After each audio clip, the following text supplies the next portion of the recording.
Hello and welcome! I'm Enigmus and this is episode 26 of the Ultimate Feed the Beast Reloaded. Today, getting ready to start our next build already. Wasn't it just yesterday we were showing off one face on the Mega Turtle? Yes, actually it was literally just yesterday. And we're ready to move on. I've already got things in the works to continue with the Mega Turtle, but we need to do something else. And that is going to be the Mega Creeper, which is going to be another very, very large-scale build, only in this case it'll be slightly more conventional materials than what the Mega Turtle required. We won't be relying on Thaumcraft nearly so much, but that's not to say it will be a small build, and in support of that, I've kind of put a little bit of time and effort into getting my production facilities up to full capacity, so to speak, so that we'll have the materials and everything that we need in order to make the Mega Creeper.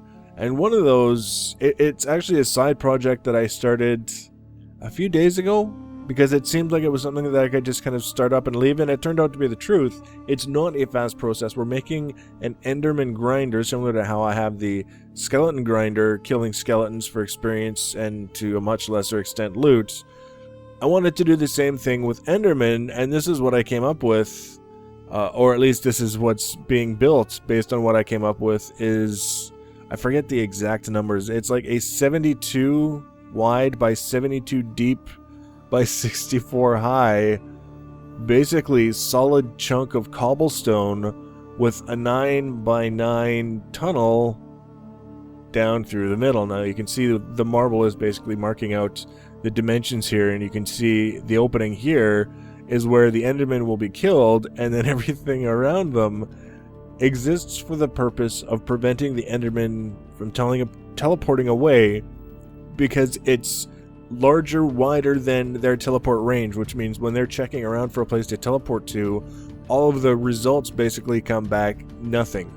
Can't go here, can't go here, can't go here, can't go here. So they've got no choice but to stay where they are and just die. So we're using a filler to basically build this for me, and you can see the monsters are in the way and they're stopping the filler from working. Kind of the thing that monsters are supposed to do is be irritating, so they're doing a good job.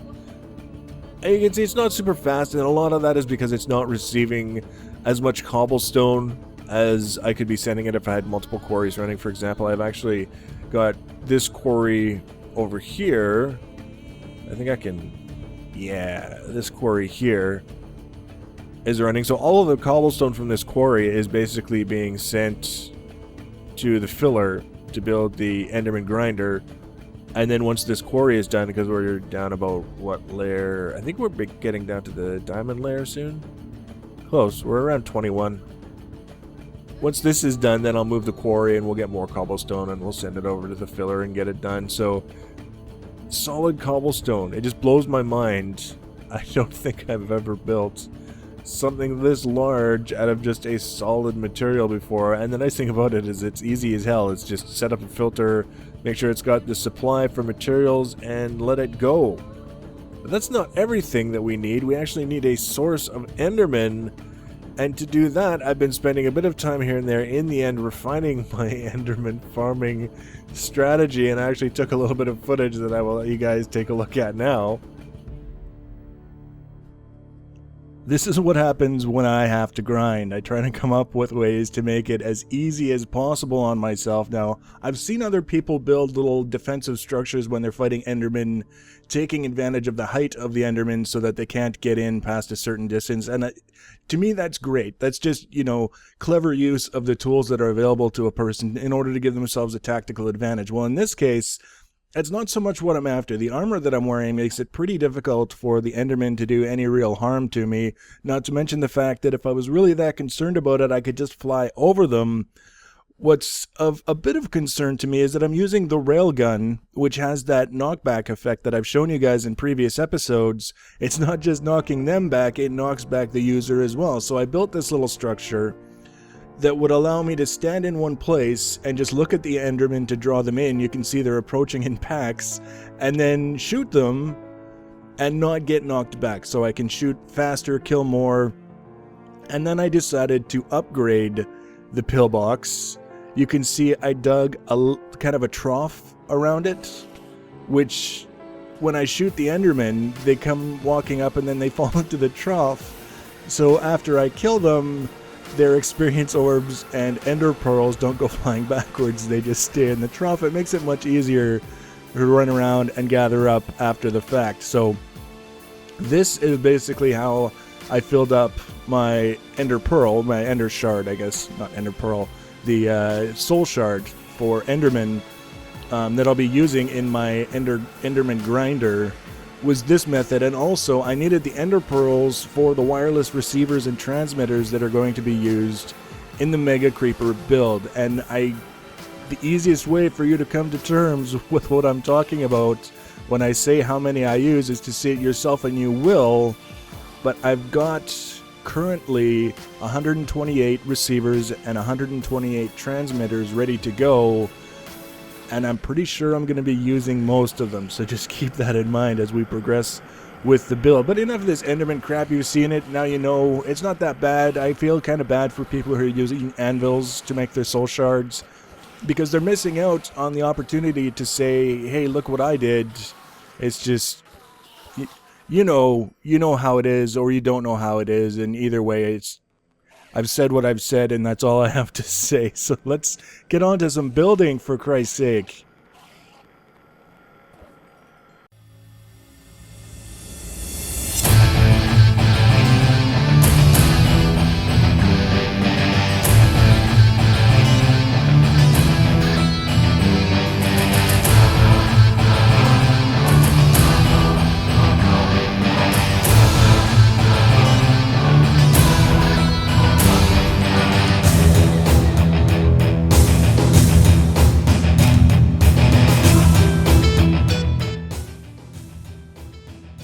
So here we are in the Wasteland. This is where we were going to first assemble the Mega Turtle until we found out that the stupid force fields won't move on frames. But it's a good place for this build, and I think the reasons for that will sort of emerge over time.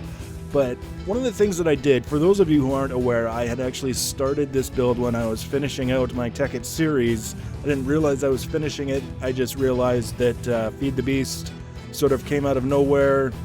And I made the switch right in the middle of the build, and it turns out I had originally intended to complete the build, but I went to log in and start working on it again, and my world had dropped to 3 frames per second. I had no idea what was going on, and nothing I did would fix it. So we had to scrap the build, and I promised the people who are watching it that we would redo the build in Feed the Beast once red power was added and we had a chance to get going on the build. So that's what we're doing now. Those of you who watched the last several episodes, what I'm doing now might seem familiar. I'm assembling inchworm drives, but not just one, 15 inchworm drive modules, basically identical to the ones we built for the Mega Turtle.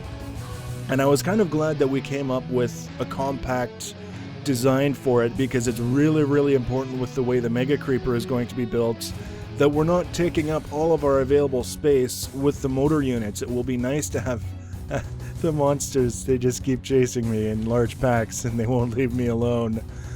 Anyways, we want to have room inside the different segments of the Creeper for other things that will make the Creeper interesting and not just simply this frame vehicle that moves around. Now, you'll notice I said segments, and obviously we're building quite a large number of motors, and that's because I don't want this thing to be just basically a giant moving creeper statue. I want to be able to articulate it to at least some extent. Now, obviously that's not entirely easy, given that we can't rotate things around different pivots and things of that nature, but we can still make it look like it's more than just a rigid statue, and that's what I'm aiming for. And actually, I came up with an idea for it last night that made me realize even 15 motors probably isn't going to be enough. But this is enough. This is definitely enough to get us started. So I've given myself plenty of space, and I'm just kind of doing them in batches. And I've learned that this is the easiest way for me to do things like this, is kind of do a little bit to each one and then move to the next one and do the same thing over and over and over again until it's done. And I had to take a little bit of a break there and make more batteries, the battery boxes, because I ran out, and I'm probably going to run out again. I had to run my quarry again specifically for Nikolite. Again, just for the Nikolite. But in this case, I've got enough to keep us going for a while. The quarry actually just hit bedrock, so I will relocate it, and hopefully by the time I need more Nikolite, we'll be back down to that level. So that's basically all I've been doing, is putting together all the materials for this build. The frames, the batteries, the retrievers, the ender chests, the receivers and the transmitters, as well as all of the motors. And I forget how many diamond draw plates I went through to make all of the motors, but I made 3 stacks of frame motors, which we will use up. I think I counted just for these 15 motors, we'll need 180, for these 15 motor units, we'll need 180 motors, I think is the number that I came to. 12 per, 180 motors. Just do the math in your head, 180 motors in one vehicle. I don't think there are too many people doing builds on that scale, but it's untested at this point whether or not that's actually going to be viable to be running that many different vehicles is what it amounts to, and have them not look like crap. So we've got a few tricks up our sleeve aesthetically to kind of offset the performance issues that might arise when we're running that many motor units. But at the same time, sometimes we just have to push the limits to see what we can do, to see what the game can handle, and then learn whether we've kind of pushed it as far as it can go, or whether we can push it even farther with the next project. And again, it's the nighttime, and if you're having trouble finding where my character is working, just look for the swarm of monsters following him around. What a bunch of jerks.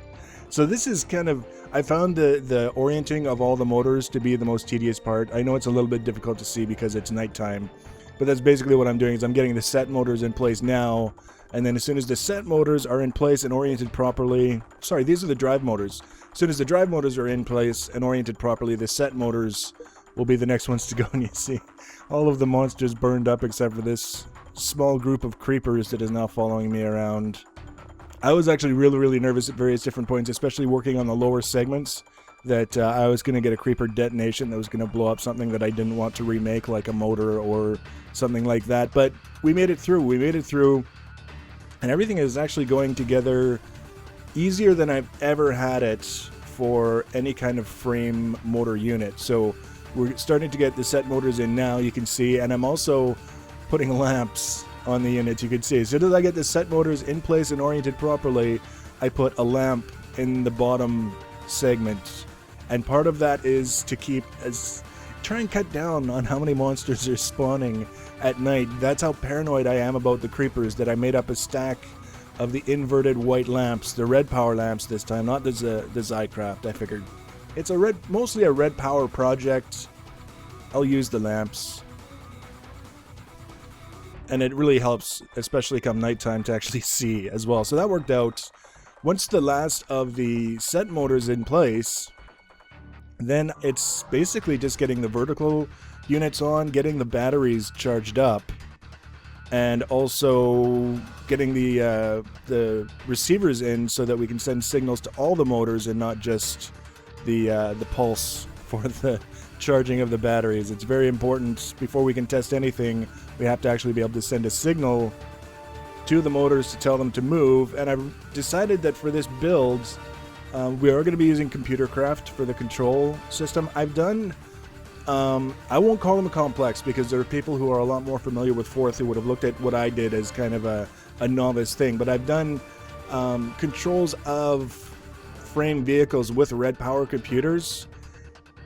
I'm familiar enough with Fourth that I think I could probably make a go of it for this project as well, but I just find Lua, thank you to all of you who pointed that out, Lua to be a little bit more up my alley in terms of what I'm familiar with and what I'm comfortable with, and being able to do something that's robust but flexible so that we can get some interesting use out of this project. And despite all my lamps, I still have a ton of monsters following me around.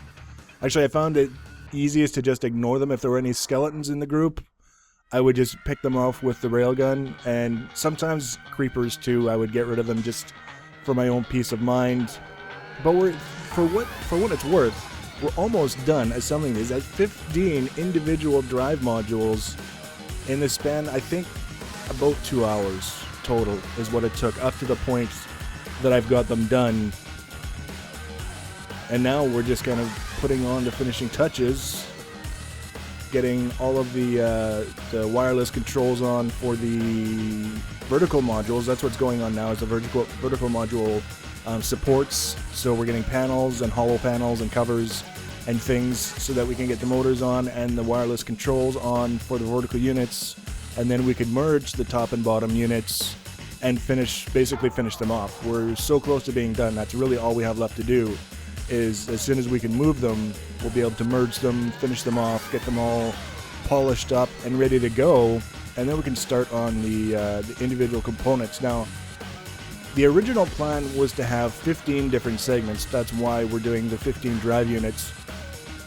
And it was going to be basically 3 segments per leg, 4 legs, plus 2 segments for the torso and 1 segment for the head. And now I'm realizing in order to do everything that I want to do, we're probably going to need to split the torso into more segments.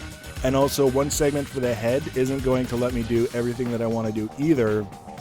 So, and that's going to be wonky. That's not going to be a simple just kind of chop it up and it's done sort of thing. It's going to be basically, I want it to be able to transform, so to speak. So if it's moving in one direction, the face looks like it's like looking in that direction, and if it turns around and goes the other way, the face will also turn around and make it look like it's, you know, looking in the proper direction as it's moving, which is going to be a little bit tricky, but I'm pretty sure we can do it. And that in of itself could be like another 6-8 drive modules that we need, but I have to be careful because too many drive modules eats up too much space and then it's kind of boned. So we're basically ready to go here, just charging up the batteries, and then we can try and see if they will go together. Alright, so here we are. We're freakishly close to done with all of the motor units so far. I added some covers and some panels. I was waiting for the batteries to finish charging up. If you look at the sides of the blue electric batteries, these 2 rows in the back are charged, and this row here was kind of taking its sweet time, and I was waiting for it and waiting for it. I said I'll keep busy while I'm waiting, and then I realized the reason that these guys weren't charging is because these guys had all the batteries. They were basically sitting there with the rechargeable batteries in their inventory waiting to discharge. See if we can find, yeah, like this. It's basically a near full battery, and it's there and will slowly discharge as this discharges, but this would have been much better used in one of those guys over there. So I stole some batteries back, got them charged up enough to do a little test. This is a test that's very, very important for 2 reasons. One, obviously we're going to see if I made any boneheaded mistakes when I was assembling the vertical drive unit, and also because I need to connect the 2 components now. This guy is ready to be connected to the lower portion, and more importantly almost, is I've never run this many individual inchworm drives before, and I'm kind of curious as to whether or not things are going to work out as intended. So there's only one way to find out if it's going to work, and that is to give it a chance. Now, all of these, the up motor is on the exact same frequency, so when I push this, all 15 lower sections should rise up 1 block. Let's see what happens.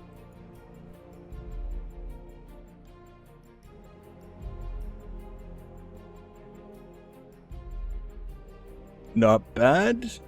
Not bad. It's a little slow because the drive motors haven't really been charged yet. They're adjacent to the set motors, but they can't receive a charge through their side like that.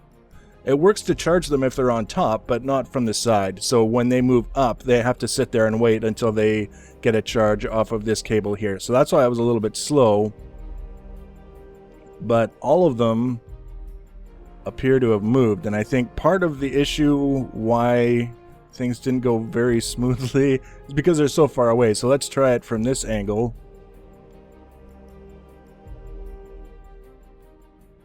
It's not bad. I mean, for our purposes, that's perfectly adequate. We don't need performance necessarily. We just need for it to work. We found the one. There's always one in every group. Is it because I forgot to... No, he got... It looks like he tried to... What? Okay, it's facing the right direction. Oh, that's why. Okay. Whew. I was a little bit concerned for a moment there. No power. No... Yeah, I forgot. The one guy I forgot to put the cable in stands out like a sore thumb. So, as a troubleshooting method, it worked. We're just gonna... Just to be safe, we're gonna bump this up to a frequency that nothing else is using. And we're going to... go like so. And then he should be waiting for that guy to charge. There we go. You saw as soon as the blue lights came on, he moved. Up he goes and into place. So far so good. Everything's working. All that's really left structurally on these motor units is I'm going to be putting a redstone tube frame right on top of this regular support frame. And that's going to connect the top and the bottom. And also give me an opportunity to send the redstone signal from the receiver that will be right here in through this block in that way, so that I don't have to put the receiver and the cabling on top. You saw in the previous motors with the Mega Turtle that I had that one receiver with the cabling on top, and that was because when I connected them, the top and the bottom, I hadn't really put a lot of thought into how I could keep it on the side like the rest of them were. So need to get the rest of the receivers on and the cabling on, get the redstone tube frame on there so that they're all linked together, and then we can start thinking about the actual structural components that will make it look like a mega creeper, and that's all going to be in the next episode. So if you're looking forward to that and you want to be notified when I upload it, if you haven't already subscribed to my channel, the easiest way to get notified when I add a new video is to subscribe. So thanks for watching, guys, and take care.